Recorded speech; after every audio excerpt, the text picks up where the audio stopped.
Don't speak what you don't understand. The truth is not in your command. Don't shout about what you think is fake. The decision isn't yours to make. Don't lie about the way things are. Tall tales will take you very far. Don't scoff when they say it's the end. In this life, you know you can't pretend.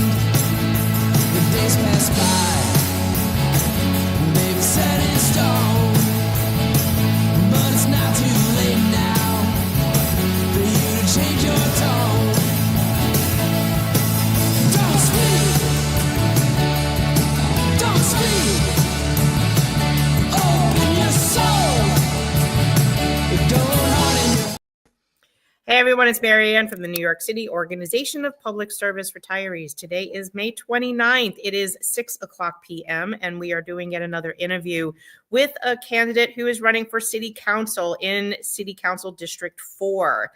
So we're moving right along and trying to get you to see everyone that's supportive of you. Remember, we're only interviewing candidates, introducing them to you here in our social space of those that have agreed to support New York City retirees on the issues that we brought forth to them. And remember those issues. We did not want to be forced into a Medicare Advantage plan, and the candidates would have said that they would have protected our promise made to us is to protect our traditional Medicare and our city-paid supplemental plans, not passing costs on to us. And then the second point was that they were committing to helping us get that statutory reimbursement of Medicare B premium earlier than the 16 to 22 months that we currently get it, because we used to get it sooner. And then since the 80s, they were moved up as a savings to the city, which was really just a paper savings because they just kicked it down the road. So we're hoping to get those back quarterly in the year that we're paying them. The third point was to get a little time, like 30, 60, or 90 days grace period when the retiree dies, that the family, the surviving dependents, has the ability to secure health care for them, because health care dies the day the retiree does. So it's very important. We keep finding people that don't know that that happens. And of course, we're asking those candidates to commit to keeping those lines of communication open with us, so that when they are in office, that maybe we could educate them. As you remember, we used to run this city and we built this city. So it's important that we stay relevant and in the conversation to help those people so that they're successful as well. I say this all the time because I think if we were more involved with some of the union leaders that are there today, or had a seat even at that table of the Municipal Labor Committee, maybe we would have guided them into the right path, and to have not been making the decisions that they made that literally upended the entire New York City health program and their stabilization fund that pays for their health care, not Medicare retirees. Remember that. So let's see. We got a couple of comments already. So without any further ado, I want to introduce you to Vanessa Aronson, who is our guest for this evening, running for City Council District 4. Hey, Vanessa, how are you today? Hey, Mary Ann. Thank you so much for having me. I'm doing great. And I'm just so incredibly impressed with the movement and coalition you've built. This is the definition of grassroots advocacy, and such a testament to your leadership for fighting for what's right. Absolutely. And it's been a long road, but we learned from some of the best unionists in how to organize and get people behind us. Yeah. Now we just need to teach that to a few more people and we'll be okay. So let everyone here know who you are and why you're running for City Council. Sure. Thanks so much for the opportunity. I'm Vanessa Aronson. I am a public educator. I'm a former New York City public school teacher and former UFT member. I am a community and nonprofit leader, and I am a former diplomat. And my story is rooted in public service that was inspired from a very young age, not because I was brought up in politics. far from it. So I grew up in a low-income household. My father died very unexpectedly when I was a small child, leaving my mom to raise a family as a single mom. And we experienced a lot of financial hardship and experienced what it was like to be left out of the political process and left out of the system. My mother didn't believe that the government was working for people like us. She didn't believe that we had advocates in our local government, in our federal government, who were fighting for us. But little Vanessa had such a strong sense of justice from a very short age, or very young age. I would always be saying, "That's not fair. That's not fair." So my kindergarten teacher actually inspired me to run for student council in kindergarten. We actually just found my report cards in like a box that my mom had. And from kindergarten all the way through college, I have been, someone who's cared about representing constituents and been serving the community as a kindergarten member of the student council. And it's something that's been very, very much part of who I am. I have been trying to prove to my mother and to the world that it doesn't have to be this way, that government can and should be a mechanism for making people's lives better. And that really put me on a path toward public service. I immediately after graduating from college and grad school, where I majored in political science, public policy, I joined the Foreign Service. So I was a diplomat serving the US overseas. I served in Jakarta, Indonesia, at the embassy, Ho Chi Minh City, Vietnam, at the Consulate General. And I was a delegate to the United Nations here in New York. So I was representing the American people, representing US interests in a multilateral setting, negotiating on the US's behalf at the United Nations. But I took a career turn and became a New York City public school teacher. And that's where I really learned that local politics is where the rubber meets the road. It was through experiencing what my family's experienced in the city, whether it be inaccessibility across the city, lack of affordability in housing, rising costs, concerns about public safety. I saw that it was really the city government that made such a big difference in people's everyday lives. And that's when I became really involved in local politics. So I joined my local Democratic club. I got involved in local communities. I helped start a small business Saturday in my community. I've served on my community board. I'm the only candidate in this race who's served on our local community board, which I think is a really important way to get to know local issues. And was inspired to become actively involved in politics. For the past 7 years, I served as the Senior Director of Strategy for the ASPCA. So I know how to, both in that capacity and in other parts of my career, I know how to manage multi-million-dollar budgets and to keep complex systems afloat without sacrificing essential services and functions. And really what has inspired me to run is that it feels like more than ever, it's becoming harder and harder to access government services. It's feeling harder and harder to engage with our electeds and to feel a part of the process. And I think that the issues that you're fighting for, Marianne, on behalf of the retirees, exemplify that. When I'm talking to voters every single day out in the district, there is a real crisis in trust in government.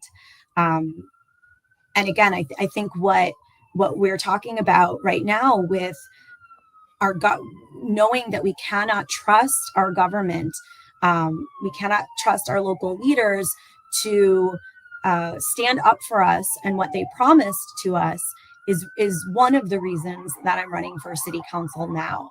And again, I've spent my entire career trying to prove that government can and should be a mechanism for making people's lives, better. The proudest achievements of my career and my extensive work in the community are instances when I applied my skills, my values of tenacity, inclusivity, collaboration to navigate bureaucracy and combat complacency. One thing I don't share often, but when I was a foreign service officer in Vietnam, I took the initiative to help dozens of children who spent years languishing in an orphanage because their American adoption processes had been stuck in bureaucratic limbo for 4 years. Wow. So I traveled by myself to the government office in rural Vietnam to demand their adoption paperwork. And when I arrived, the local government officials, they gave me the brush off. They claimed the paperwork was in the mail, but I defiantly waited for 9 hours until I got the documents I needed. I got to be the very first American official to meet with the families who were going through the ordeal and give them the good news that they were able to take their children home. I share that story just as an example of the ways that I've navigated bureaucracy, stood up for what's right, and delivered results, real results, meaningful results for people.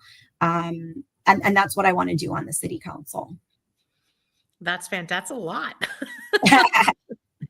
You've been very busy. Mm-hmm. Absolutely. Well, other than all of those amazing accomplishments, what made you decide to jump in the race at this point? Was there something that was frustrating you more specifically, or was it was just time for you to make a move into public service, more of a public service, because you've been a public servant? Thank you. Clearly. Yeah, again, I think it was this sense of life shouldn't be this hard. I am a parent. I have a 4.5-year-old. I also have a baby who's turning 1 on Wednesday. And, thank you. And navigating bureaucracy has become harder than ever. We live in a city where we proudly tout that we have universal 3K and universal pre-K. And in reality, that's not actually happening. My eldest son, didn't get into 3K. We just didn't get in. We were on the wait list, hundreds down on the wait list. And so we just didn't get in. We did eventually get a spot in universal pre-K, but after an entire summer on the wait list, not knowing what our future would hold. And that's someone, I'm someone who's involved in the community, who's involved in government, who's very conscientious about figuring out how systems work, and who was a former public school teacher myself. So you would think that I, of all people, would understand how to navigate the system, and it's just not the case. And so I feel like we need more advocates in government who are willing to stand up for what's right, who are willing to stand up for making government better and smarter, and who are willing to show true leadership at a time when we can't count on leadership at the federal level. So we need true leadership in the city council. That's great. And specifically to your district, are there some things in your district you want to improve, you want to change, you want to create? Speak to some of that. Yeah, absolutely. So when I'm talking to, voters across the district, a lot of things come up. But like I said, life really just shouldn't be this hard in New York. Affordability is top of mind everywhere. I have a really robust housing platform. As I shared before, I'm the only candidate who's actually sat as a full member of the community board. So I've been part of the ULURP process. I've analyzed development projects in the district from many different angles. I understand how that process works or sometimes doesn't work. Right. And so I have a really robust housing platform to try to improve affordability in the district and hold both HPD and the Department of Buildings accountable to the promises that developers make when they're granted, whether it be variances or increased FAR on the projects that they're doing in the district. What we're seeing, I'm pointing this way because I'm looking out the window. Our district runs from 93rd Street, East 93rd Street, all the way down to 14th Street. So it has the upper East Side, all the way down to East Midtown. At 58th Street, the district goes all the way to the East River, and then we go all the way down to Stuytown, Peter Cooper Village. And what we've seen in our district is a desire to create more housing in the city.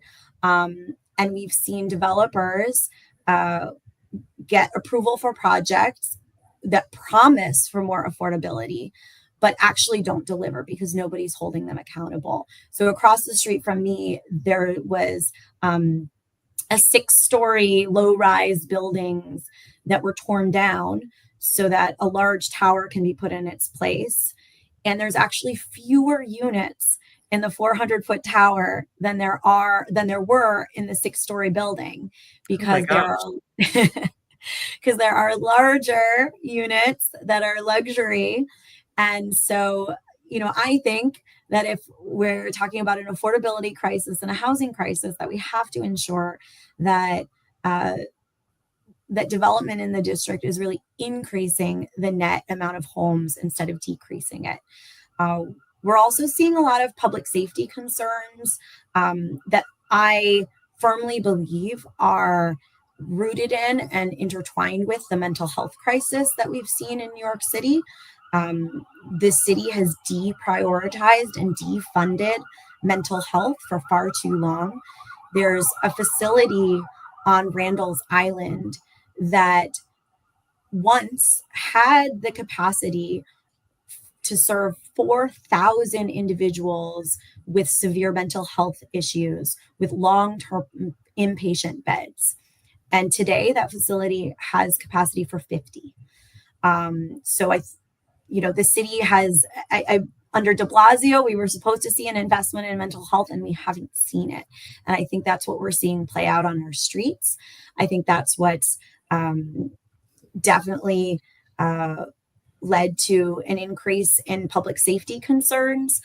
There's also a mental health shortage in New York City. So I'm in favor of a student loan repayment program for mental health professionals who would be willing to dedicate, 1 to 3 years working in the public system to help decrease that shortage. And I think it would be a step in the right direction to really serve the people of New York and help make our communities healthier and safer.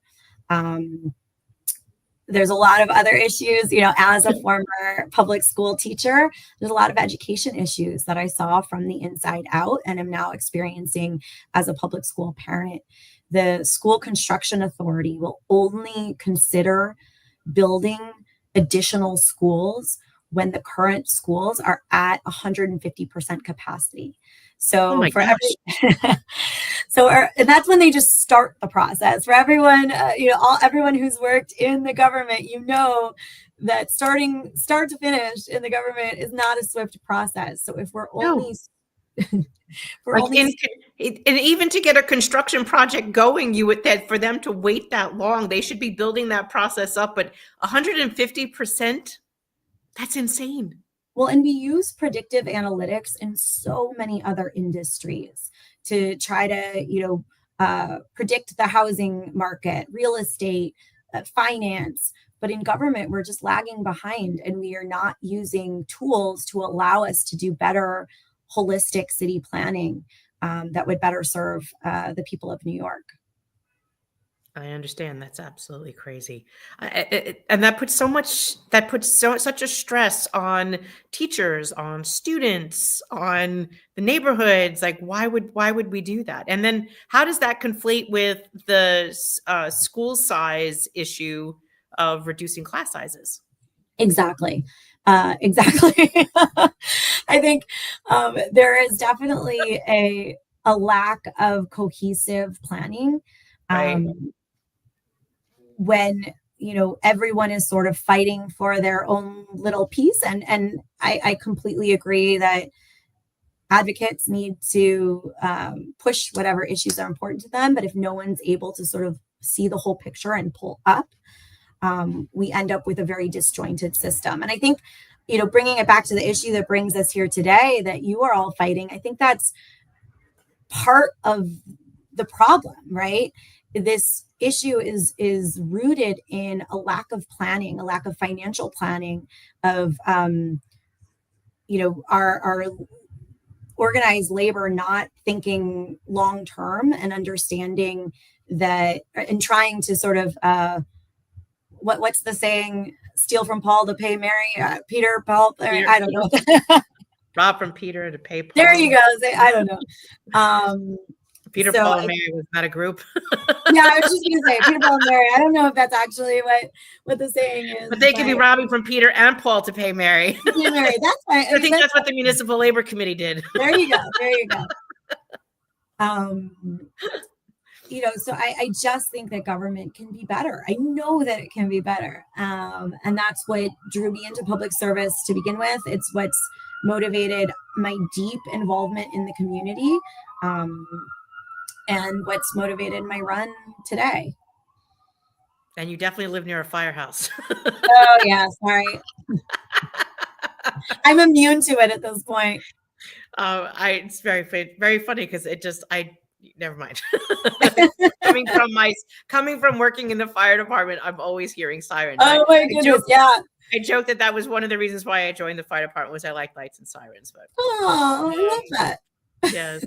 Yes, I actually one of my first cars was a Nissan Pulsar, and I had my own light bar, and I had my horn wired. I rewired my horn to make that whoop whoop sound. And I lived in Queens, so it was a little more suburban than living in Manhattan. You can kind of get away with that. And I volunteered at Bayside Volunteer Ambulance Corps because I lived in Bayside. Oh, but yeah, so that's a lot going on for district issues and in school. So your schools are currently overcrowded where you are now? Yeah. And again, you alluded to the class size issue. We're supposed to be reducing class sizes, but our schools are oversubscribed. Even my son, he did get a spot, but this year we were also on wait list. I can show you on the school that's actually closest to us physically. I think he's still over 100 on the wait list. So, So then they would have to find new locations to build new schools in that district and then staff those schools to accommodate all of those students. How's that going to happen? Well, again, I think part of it is about comprehensive planning.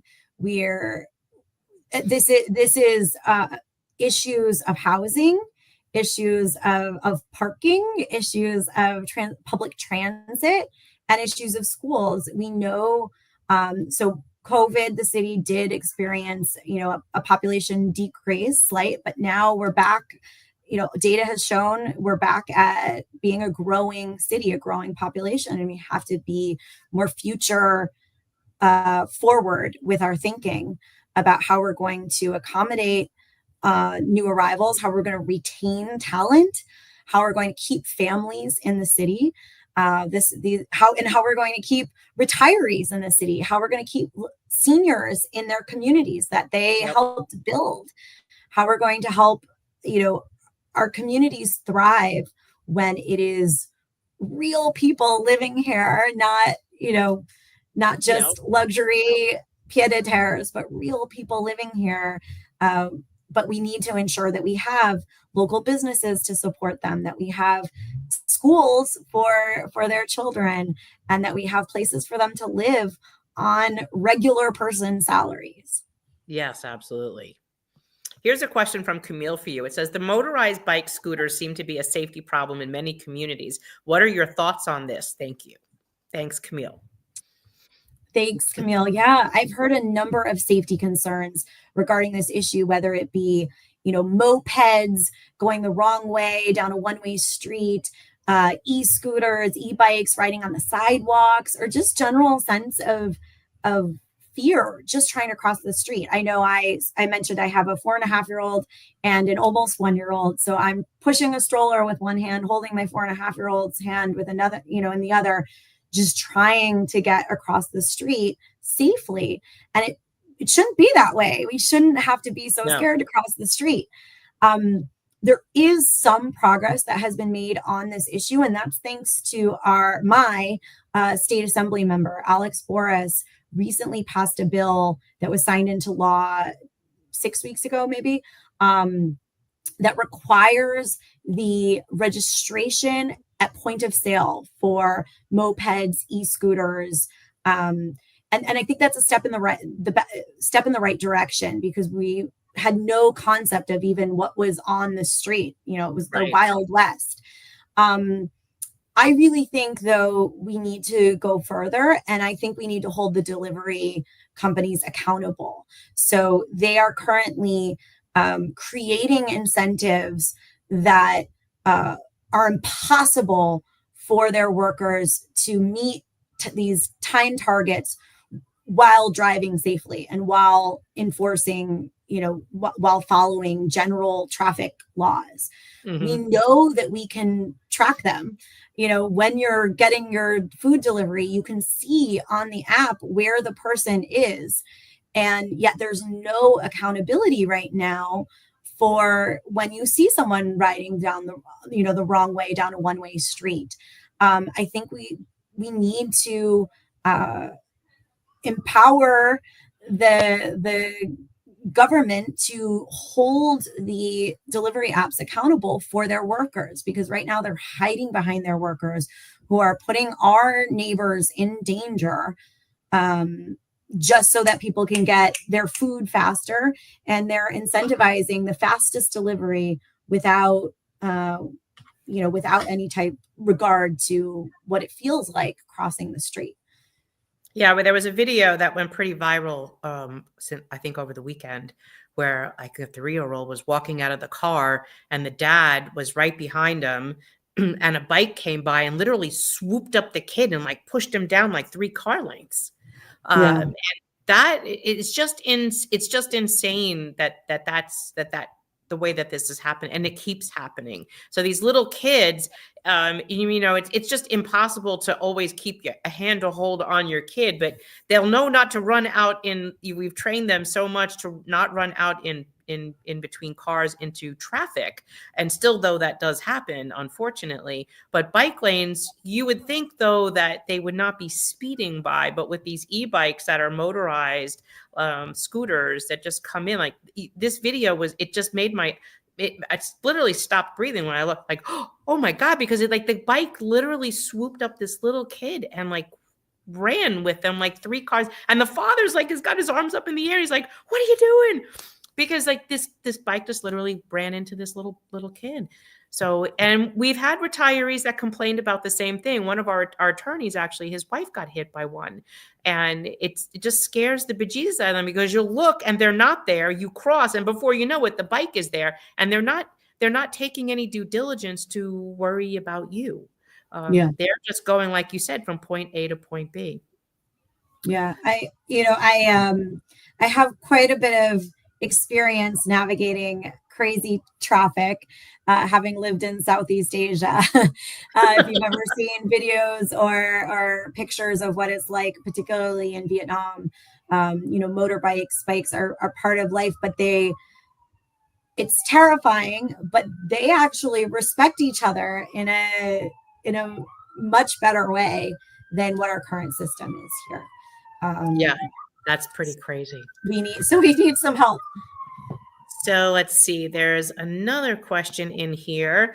Anne says, what is your feeling about the proposed casino on First Avenue between 38th and 41st Streets? I know the casino will be underground with both green spaces and high-rise buildings with some affordable housing. Thanks, Anne. So what's your feeling on that? Anne. So my understanding is that the licenses for the casinos is handled at the state level. And there were 3 different sites proposed in Manhattan. Personally, if there had to be a casino on Manhattan, I don't know if I totally agree with that. But personally, I feel like the Hudson Yards location, to me, made the most sense. A place where we already have a convention center. We have, a giant mall, transportation.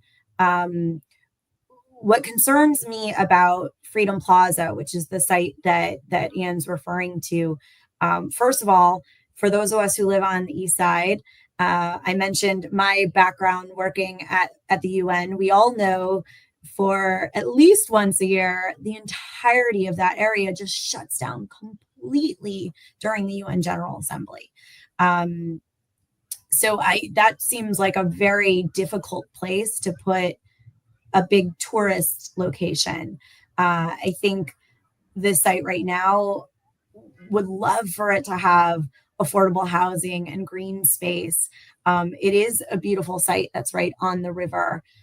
So I haven't seen the full plans for sort of what that negotiation looks like right now, but I think advocating that we use the land we have. We just talked about us being in a housing crisis and an affordability crisis. Using the land we have available for residential purposes, I think, is really important. But also being mindful, again, this is also an area that doesn't currently have a lot of transit options. It's very heavily serviced by buses as the main transportation. So I think this is something that needs to be really well thought out, whatever they put there. But I think it's the state that will ultimately decide if there has to be a casino license and where. My feeling is that there is a place in Manhattan, if it had to be in Manhattan, that there's a place that already has the transit, that has the commercial development that they're looking for, already kind of built in, instead of having to shift this neighborhood so significantly. I understand. So Ann Anesta says, what are some ways you will deal with bureaucratic council leadership who denigrates and threatens city council members with a staunch supportive mission like ours to protect and preserve retirees? So let me explain what she's talking about. So in our council, we have 51 city council members, and you have the speaker. Our bill, which it's a common sense bill. You're looking to protect Medicare. It's a Democratic Party platform. We got into this saying, oh, this is no brainer. This will be easy because Democrats should want to protect Medicare and not privatize Medicare. Except we had special interests that basically own the speaker and the chair of the health committee. And many of the council members that were friendly with us have come to us and said, listen, there are a large group of people here that are more concerned with getting endorsements and campaign finance support from unions and special interests. They're not going to want to help you. And I'm like, where we're like, this doesn't make any sense. To the point where our bill was introduced, city council members were threatened by one of the largest unions in the city that not only would they not endorse them, if they did, they would unendorse them. DC 37, Henry Garrido said that. And no one denounced that but us, because that's not how you should not be controlling elected officials like the mafia. And that's exactly what DC 37 did. The council should have denounced that first of all, but they haven't. And then the speaker became like the first person to be endorsed by that union for a mayoral position. And then they also told council candidates, any candidate, that they would not endorse them if they supported us. So it was a very hard line to take. And yet no one called that out except we did. We put a press statement out about it, that we disagreed with. This is not how this is supposed to work. And that you shouldn't be stripping benefits away from elderly and disabled people, line of duty spouses. These are people who served, who were promised this, as we've won that in court, at least to that point, right? So where you have this bureaucracy where our bill is being buried and not given an opportunity for a democratic hearing. It's just literally being ignored. And it Yeah. doesn't matter no matter what happens. And what she's doing, the speaker, is threatening council members that get on our bill or not to get on our bill, because if you do, she'll take away your committee seats or your discretionary funding. She did that to the chair of the health committee, Lynn Shulman and Selena Brooks Powers, who endorsed Cuomo over her for mayor. And when they did that, she removed them from the budget committee seats. So that's the kind of bureaucracy I believe Anne is speaking about. And we're shocked to even keep having to hear this and talk about it, because our belief is that this should not run this way. Today I had someone tell me I am an ideologue. No, I'm not an ideologue. I believe in calling out things that are wrong and shining a light on it, because I think sunshine kills all those ills. And if you don't call it out, you allow it to consist and persist, and then that corrupts the whole system. So I'm not an ideologue. I think this is the right thing to do, and I'm not afraid to do the right thing, which of course why I'm still here fighting this for 4 years.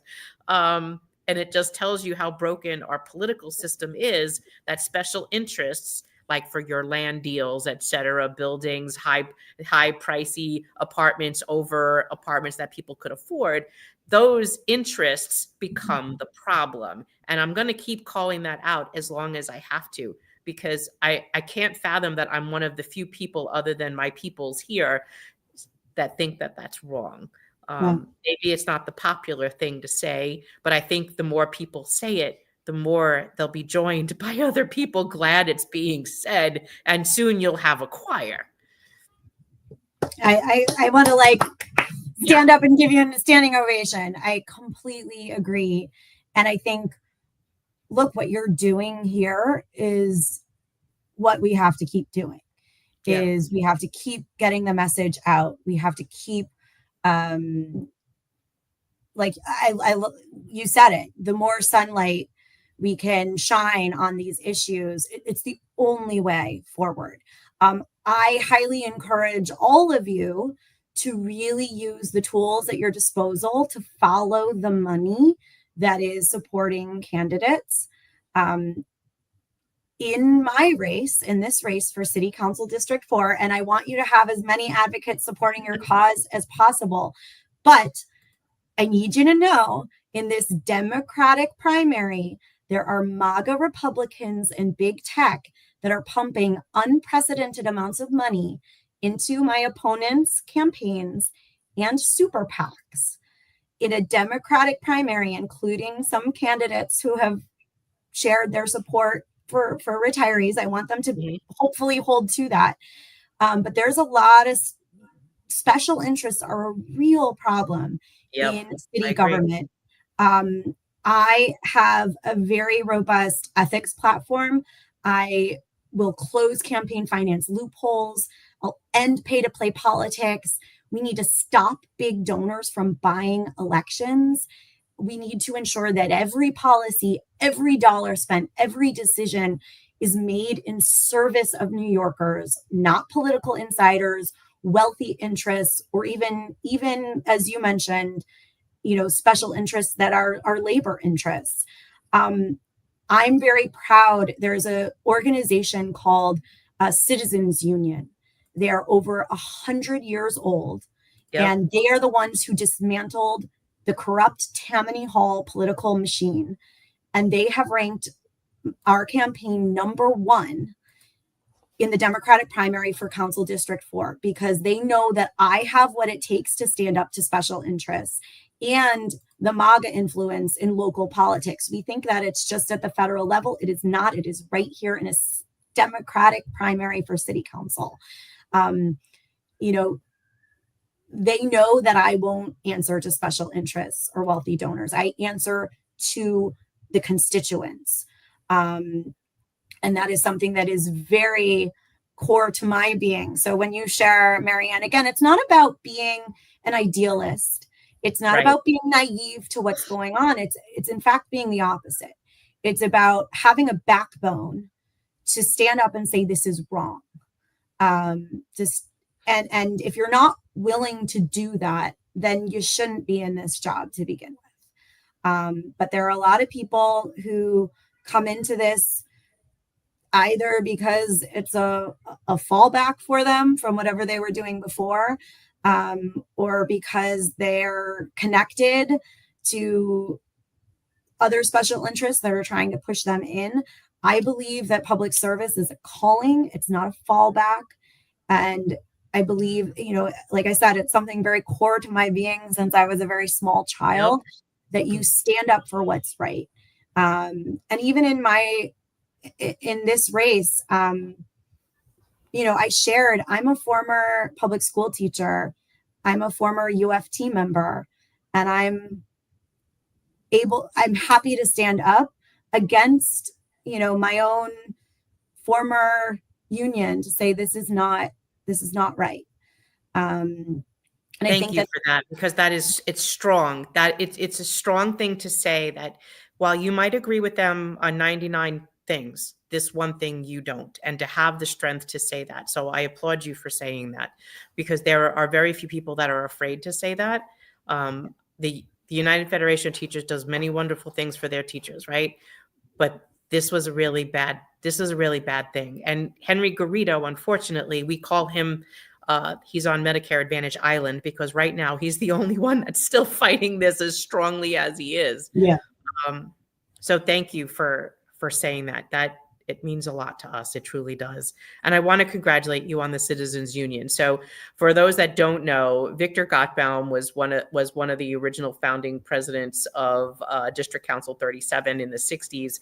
And his wife, Betsy Gottbaum, was the leader until recently, because she recently retired for the first time. And I can't tell you, I wish she had been able to relax more, but she didn't. And she always paid for service. And she's probably in her late 80s or 90s at this point, but she's always served the city.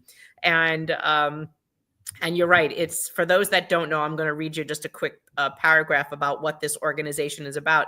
It is a New York City-based good government group that was founded in 1897 to combat the influences of Tammany Hall political machine.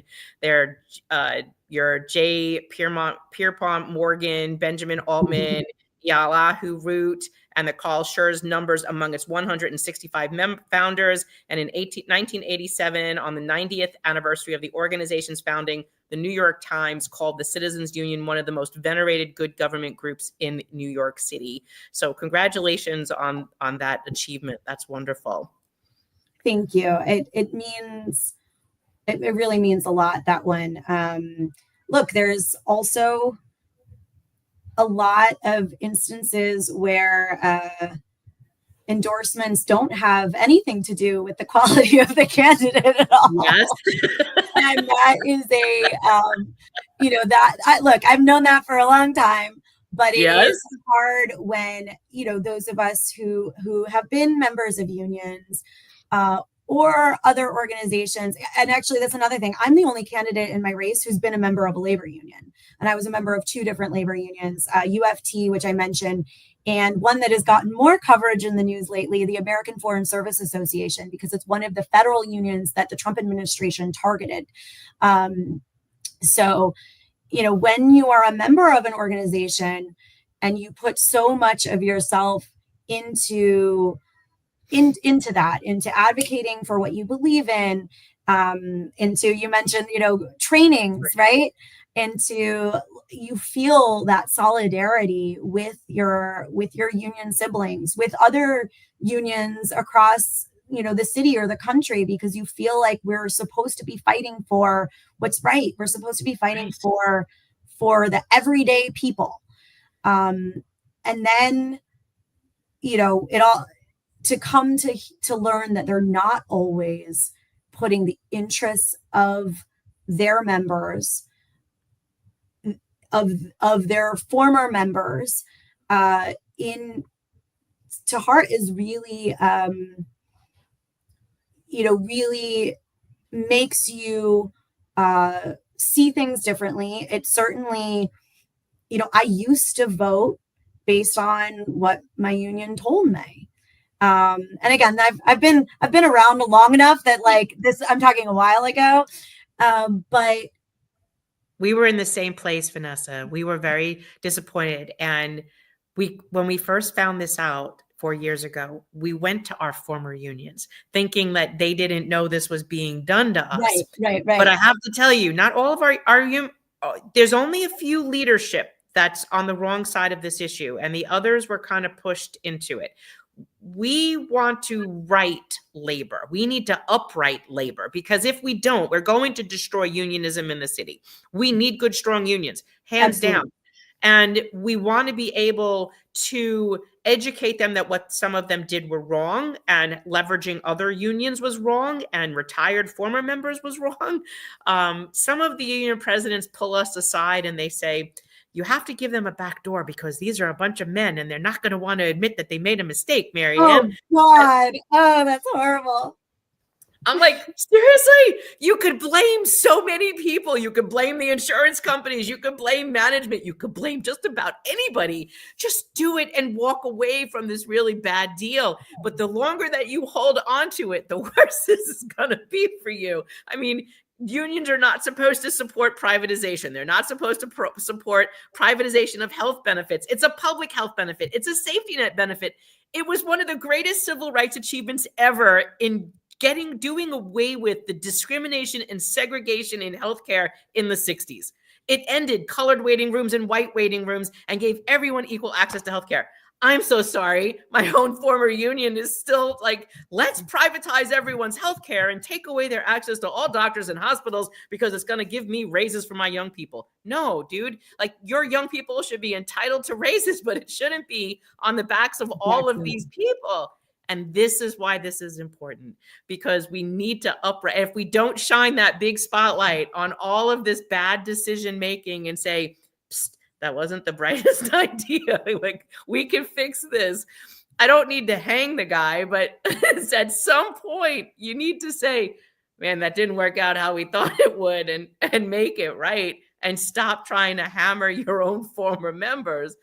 That's the bad thing. You've got wonderful unions. Look, UAW came back from a series of corruption. Even DC 37, where they had people go to jail and stuffing ballots and Turkey Gate and all these horrible, crazy things that happened between the 60s and the 80s.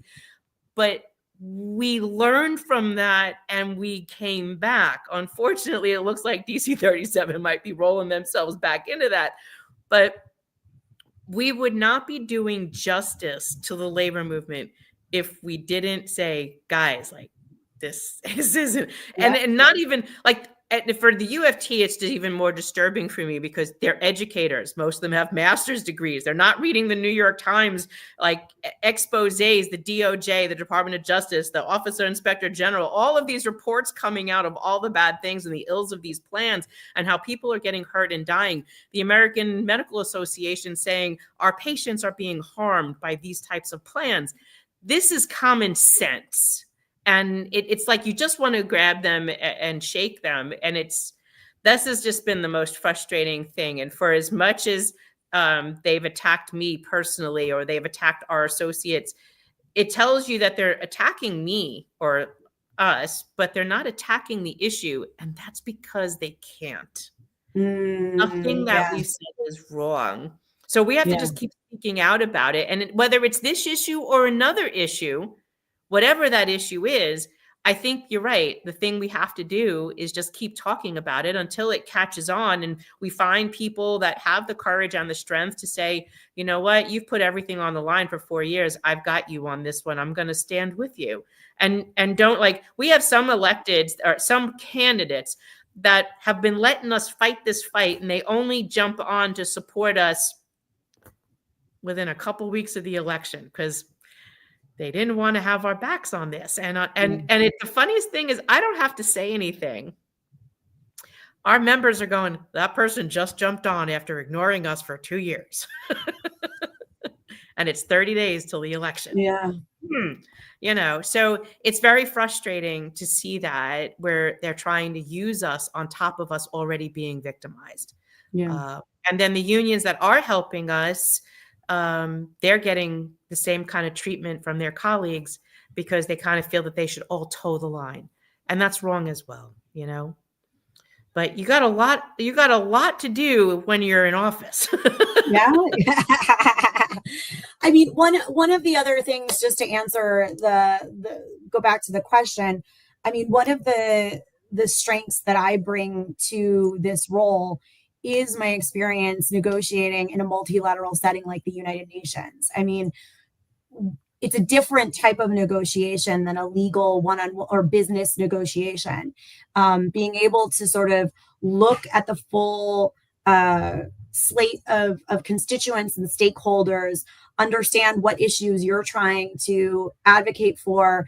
In the case of the UN, you're thinking about what you're trying to bring back to your home country, or would be home district in this case. And then you got to kind of pull up and say, where can we find alignment on things? And I think that that's one of the things that frustrates me most with this issue, with this Medicare issue, is that there is alignment. There is absolutely alignment on what we're trying to achieve. And it's just that people are sort of stuck in their corner. I think you might have really put your finger on it there with they're not able to admit that they were wrong. But there's absolutely alignment. There's absolutely ways where everyone can come away winning. And it just takes leadership to pull that all together. And I agree. That's really what's motivated me to step into this moment right now, is I think that we need a lot of that. We need some more adults in the room to say, come on, like, this is crazy. We're all on the same team here. We just need to find the path forward. I agree. Definitely agree. Now, and that's why we got into this process, was trying to find those leaders that we could get behind, because the ones that are currently sitting there are not really helping us. And clearly, you're not the only one that has said that lived in a district that was frustrated with the incumbent on dealing with their district issues, not just our issue, but district issues. So when they're not being heard, that becomes a problem as well. And you're in your own district, and your own leader is, because many of us in the citywide are encouraging our members, we're encouraging our retirees to go out and speak to the incumbents and saying, listen, you've got to get involved in this. Let me tell you the bad things that'll happen if we don't. And not only is this my healthcare as a retired person, this is your healthcare. And when you're elected, this will be your healthcare. Yeah. So why are they not taking an investment in this? Because this does affect them. That's the thing that we don't understand, I think there's,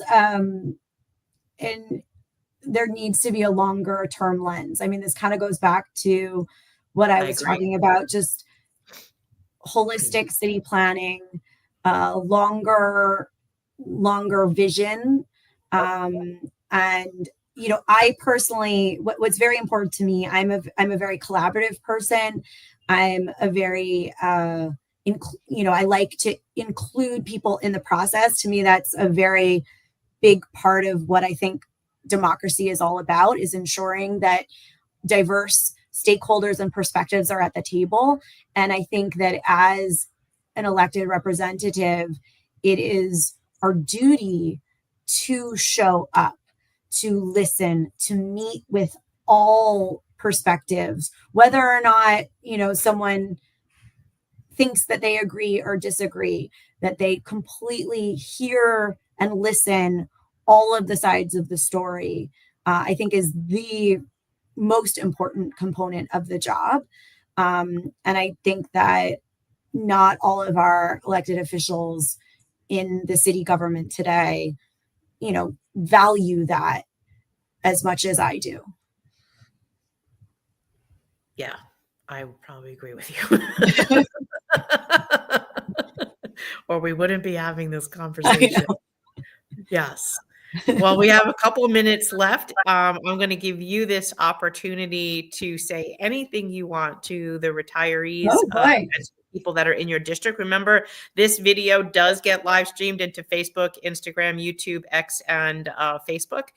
So you have thousands of people that will be able to see this video, and they'll also be sharing it with their peers, and we'll also email it in the district. So you're not just addressing New York City retirees, you're addressing also your constituents in your district. So I'm going to put the spotlight on you, and I'll let you do the closeout, and then I'll come right back no on. No pressure though. No pressure at all. No pressure, Vanessa. It's just everyone now. No, I'm so grateful. I'm so grateful for the conversation. As I mentioned, for me, a very strong sense of public service is what has brought me to this position and this place where I want to continue my leadership and my service in the district, because I believe that life in New York shouldn't be this hard. We face an affordability and housing crisis, mental health and public safety concerns, rampant inaccessibility across the city, and a crisis in confidence in government that I know all of you as retirees are particularly acutely feeling right now in this moment. And I believe that I'm the candidate you can trust to lead us in this pivotal moment for our city.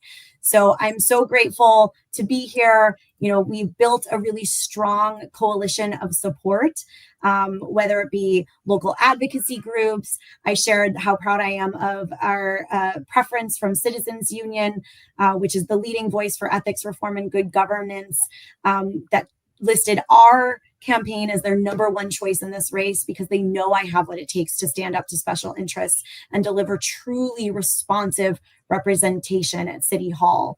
And so that's the kind of city council member I will be. I don't shy away from hard conversations, and I want to work to make it easier for neighborhood associations, advocacy groups like yours, parent associations, and everyday constituents to engage directly with City Hall. So thank you so much for your time. I would be so honored to have your support in the election on June 24th. Early voting starts June 14th. And I hope you have an incredible night. That's fantastic. And you're absolutely correct. Your early voting starts on June 14th. Your election is on June 24th. So make sure that if you are living in the district that you do get out to vote.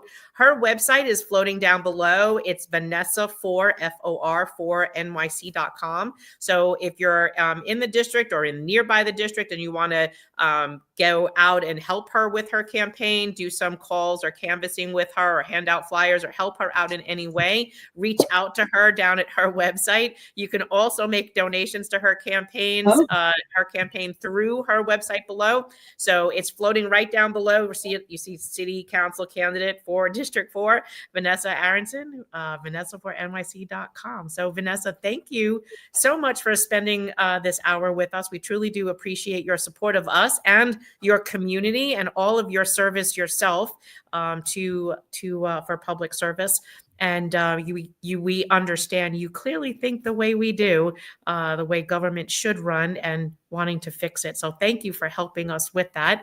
And good luck in your campaign. And let us know if you ever want to come back or there's something else you'd like to do. We'll help you out. Thank you so much. Thank you so much, Marianne. Thank you, everybody. I appreciate it. You have a great evening, and we'll talk to you soon. Thank you. Bye. Bye. So that was another candidate that we had for District 4. And you can go to our website, which is retiredlaborstrong.nyc, so that you can see who we are supporting and who supports us. Tomorrow morning, I'll be on WBAI at 7 a.m. We'll be talking about all of these national healthcare crises that are happening, United Healthcare. There'll be a bunch of things that we'll be discussing because there's a lot of implications about what's happening with the charges against with United Healthcare as well, the investigations into these upcoding, as well as the kickbacks that these Medicare Advantage plans were getting. And then tomorrow night, 5 p.m., we will be speaking with Brad Lander on our channel right here. So don't forget to join us back tomorrow night at 5 p.m. and we'll be back with Brad. So if you do have questions, come back. Make sure you show up and put your questions in the chat, because I'm sure there'll be things that he'll want to answer, and you'll have questions that you want him to answer for you. So we'll see you tomorrow. Have a great evening. See you on the radio in the morning, and I'll see you back here tomorrow night. Have a great night.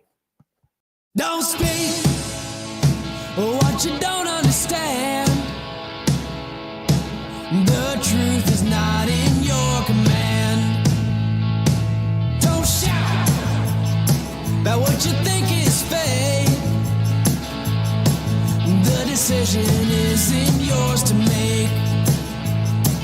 Don't lie about the way things are. Tall tales will take you very far. Don't scoff when they say it's the end. In this life, you know you can't pretend. The days pass by.